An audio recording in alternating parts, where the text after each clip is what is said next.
ഫിൻലാൻഡിലെ മാനുകൾക്കൊക്കെ എന്നാ സുഖമാണെന്നറിയോ? ഇന്നലെ നമ്മൾ കൊണ്ടുപോയി കൊടുത്താണ് ബ്രെഡ്. ഇവർക്ക് ബ്രെഡ് വേണേൽ ബ്രെഡ് കഴിക്കാം, ഉണ്ടോ? നല്ല ബ്രെഡ്. അതുകൂടാതെ ഇവർക്ക് ക്യാരറ്റ് വേണമെങ്കിൽ ക്യാരറ്റ് കഴിക്കാം, നമ്മൾ ക്യാരറ്റ് ഇട്ട് കൊടുക്കുന്നുണ്ട്.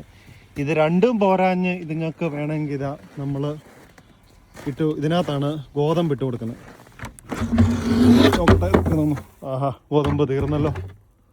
ഉണ്ടോ? ഒരു 3-4 ദിവസം കൊണ്ട് 40 കിലോയാണ് തീരുന്നത്. 40 കിലോയുടെ ഓരോ ചാക്കാണ്. ഇപ്പം ഞാൻ 5 ചാക്ക് മേടിച്ച് കൊണ്ടുവന്നേ ഉള്ളൂ. ഇനിയിപ്പോൾ ഇതിനെ നമ്മൾ ഇതിനകത്തോട്ട് നിറയ്ക്കുകയാണ്. ഇവർക്ക് ഇത്രയും സുഭിക്ഷമായ ഭക്ഷണം കൊടുത്തിട്ടാണ് നമ്മൾ ഇവരെ ഹണ്ട് ചെയ്യുന്നതെന്ന് മനസ്സിലാക്കണം. എല്ലാത്തിനെയും ഹണ്ട് ചെയ്യല്ല, ഈ കാട്ടിലെ ഇതുങ്ങളുടെ എണ്ണം അനുസരിച്ചാണ്. ചില സമയത്ത് ഇതുങ്ങളുടെ എണ്ണം ക്രമാതീതമായിട്ട് കൂടി. പലരും ചോദിക്കാറുണ്ട് ഇത്രയും പാവപ്പെട്ട മൃഗത്തിനെ എന്തിനാ വെടിവെക്കുന്നതെന്ന്.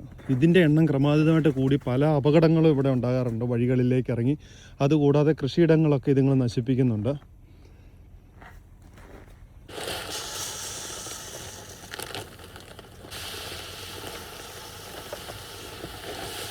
ഇവർക്ക് ആവശ്യത്തിന് ഇതാ ഗോതമ്പ്. ഇന്നിപ്പോൾ ഇതാ 2 ചാക്ക് കൊണ്ട് നമ്മൾ നിറച്ചിട്ട് കൊടുത്തിരിക്കുകയാണ്.